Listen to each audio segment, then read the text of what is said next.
Olá, pessoal! Dizem que consumimos cerca de 34 gigabytes de informação todos os dias. Então, como é que ainda não sabemos tantas coisas simples? Por exemplo, sobre lagos de asfalto puro ou sobre essas máquinas para vacas? Prepare-se para encher seu computador de fatos informativos. Vamos lá!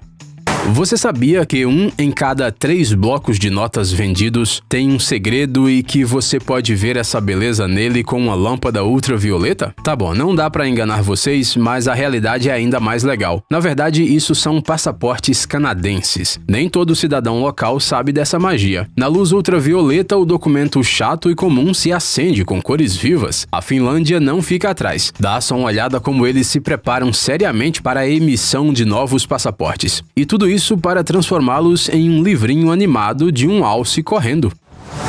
Como é que chamava mesmo o medo de um aglomerado de buracos? Bem, se você tem essa fobia, é melhor não ver as imagens a seguir. Se bem que este anfíbio, com essa aparência diferente, é capaz de chocar todo mundo. Suas costas não estão apenas cheias de buracos, sua prole sai de dentro deles. Você acabou de conhecer o sapo-pipa, um anfíbio que vive na Amazônia. Isso não nos foi dito nas aulas de biologia, né? No início da fase reprodutiva, a pele do dorso da fêmea fica macia e frouxa. Então, o macho ajuda a colocar os ovos ali e a pipa os carrega até a eclosão. Para ser honesto, quando vimos esse processo pela primeira vez, ficamos perplexos, mais ou menos desse jeito. Que experimento é esse que estão fazendo com vacas? E cabras também são colocadas nesse aparato estranho. Será que isso é uma preparação para um voo ao espaço? Na verdade, tudo é muito mais simples e só faz bem para os animais. É assim que eles são mantidos em uma posição para que as pessoas cuidem dos seus cascos. A empresa austríaca Rosensteiner fabrica instalações ultramodernas nas quais as vacas podem ser giradas 360 graus. Afinal, de que outra forma você pode aparar os cascos de um animal que é capaz de chutar você com força? Vocês têm alguma ideia do que está acontecendo aqui? Preparações para o Halloween? Ou algum festival do fogo? Errou. Estamos salvando pessegueiros. Bem, não nós, mas seus donos, uns agricultores do nordeste da França. Na primavera do ano passado, chegaram a essa parte do país umas geadas anormais, capazes de destruir as árvores. Mas elas podem ser salvas com essas fogueiras com baldes de parafina. Anota aí se de repente você decidir cultivar pêssegos um dia.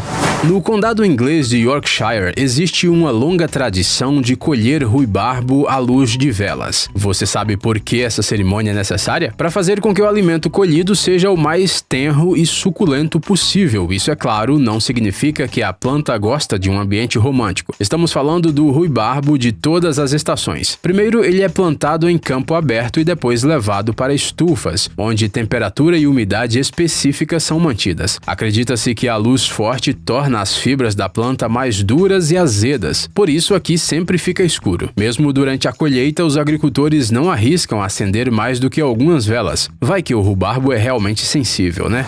Achamos que você pode facilmente dizer o nome do maior lago do mundo, então vamos complicar a tarefa. Onde está o maior lago de asfalto do planeta? Sim, eles também existem. Entre os reservatórios betuluminosos naturais, o Lago Pitt é o maior. Ele fica na ilha caribenha de Trinidade e cobre uma área similar à do Vaticano. Ele também é conhecido por sua capacidade de engolir objetos e cuspi-los de volta após milênios. Aqui já foram encontrados fragmentos do esqueleto de uma preguiça gigante e um dente de mastodonte. Aparentemente, alguns veranistas não se preocupam com isso, nem com as últimas descobertas dos cientistas que dizem que cada grama de meleca preta do Lago Pitt contém até 10 milhões de micro-organismos. You feel younger? Yes, I feel much younger. Taken 10 years off me already. Os peixes extraem oxigênio da água e não conseguem respirar o ar fora dela. Sempre consideramos isso um fato concreto. Mas então, como explicar esse espetáculo? Sim, embora tenham uma aparência incomum, isso são peixes, e não parece que eles se sentem mal em terra. Eles saltam sobre as pedras como coelhos. Na verdade, é justamente por isso que o Alticus saliens recebeu um apelido de saltador de rochas. Esses saltadores vivem em águas rasas, entre pedras, nas quais permanecem na maré baixa e onde respiram tranquilamente o ar atmosférico. Mesmo assim, eles ainda precisam tomar pequenos banhos de vez em quando. Olha só, a evolução recomeçou. O peixe está saindo da água. Logo, suas patas traseiras vão crescer e o resto você já sabe. Sério, isso é realmente um peixe e ele realmente saiu para dar uma caminhada. Para que os saltadores do lodo possam rastejar, a natureza os presenteou com barbatanas peitorais grossas. Com a ajuda delas, às vezes eles até sobem em árvores. Eles também podem pular, é claro. Assim como roubar nosso ar e levá-lo em suas bocas para suas cavernas subaquáticas a fim de criar uma reserva de oxigênio. Não, nós não tínhamos ideia de que esses bichos tão estranhos viviam no nosso planeta. Você já sabia? Você já deve ter ouvido falar que as impressoras 3D já estão sendo usadas na medicina e na construção. Mas e quanto a um sushi impresso que parece uma obra de arte? É o seguinte, a empresa japonesa Open Mills cria essas obras-primas comestíveis usando impressoras 3D. Mas para degustá-las, você precisa passar por alguns testes. Sério, os caras precisam de dados sobre seus hábitos alimentares e sobre sua flora intestinal para fazer o sushi perfeito para você. Isso que é progresso. Você pode não saber a quem esta lápide pertence, mas pode facilmente adivinhar. Dê uma olhada mais de perto. Bem, você por acaso se esqueceu de como são os tabuleiros Ouija? Aqui descansa o americano Elijah Bond, o homem que criou o tabuleiro para invocar os espíritos e o patenteou com o nome comercial de Ouija. O mais interessante é que ele foi enterrado em uma sepultura sem nome e uns voluntários a encontraram apenas décadas depois, porque eles simplesmente não usaram a invenção do Sr. Bond. A parada de sucessos das descobertas inesperadas continua. Por exemplo, você e eu esperamos telas sensíveis ao toque cada vez mais avançadas nos novos modelos de smartphones, mas nem percebemos que podemos não precisar delas em breve. Para quê? Se você mesmo pode ter sensores. Vários grupos de pesquisadores já apresentaram ao mundo umas tatuagens eletrônicas que são fixadas na pele. Elas são sensíveis ao toque e, em teoria, podem ser usadas para controlar as funções dos gadgets. Você consegue imaginar como isso é conveniente? Calma, não precisa se afastar com medo. Nós queremos que você olhe esta criatura nos olhos. E aí, você conhece este alienígena? Foi o que achamos. Por isso, decidimos falar sobre o Xenopus levis, também conhecido como rã de unhas africanas. Sim, isso é só uma rã. E sim, ela pode inchar tanto que ficaria difícil agarrá-la. Ela é também o único anfíbio com garras reais e uma fome incrível. Ela engole tudo que couber em sua boca, até mesmo sua própria pele, depois de trocá-la.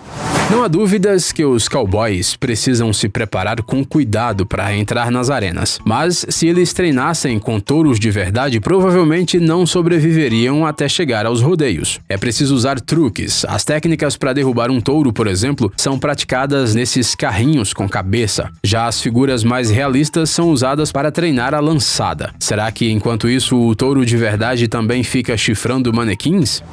Existem coisas no mundo sobre as quais é melhor nem saber, para a gente conseguir dormir melhor. Mas quem somos nós para escondê-las de você? Não, seus olhos não estão enganados. Isso são biscoitos com um monte de vespas dentro. Uma verdadeira iguaria que é vendida no Japão, é claro. Dizem que isso faz muito bem e há muitas poucas críticas negativas sobre o sabor. Você arriscaria comer esses biscoitos no café da manhã? Bem, e por último temos uma pegadinha. Quem inventou essa coisa? Não foi um cara de sobrenome hidrante. Boa sorte se você decidir buscar a resposta na internet. Ela não está lá. A humanidade só sabe que o primeiro hidrante apareceu no início de 1800 na Filadélfia, mas o nome de seu criador caiu no esquecimento. Acontece que a patente da invenção foi destruída em um incêndio. O destino, às vezes, é muito irônico, não acha?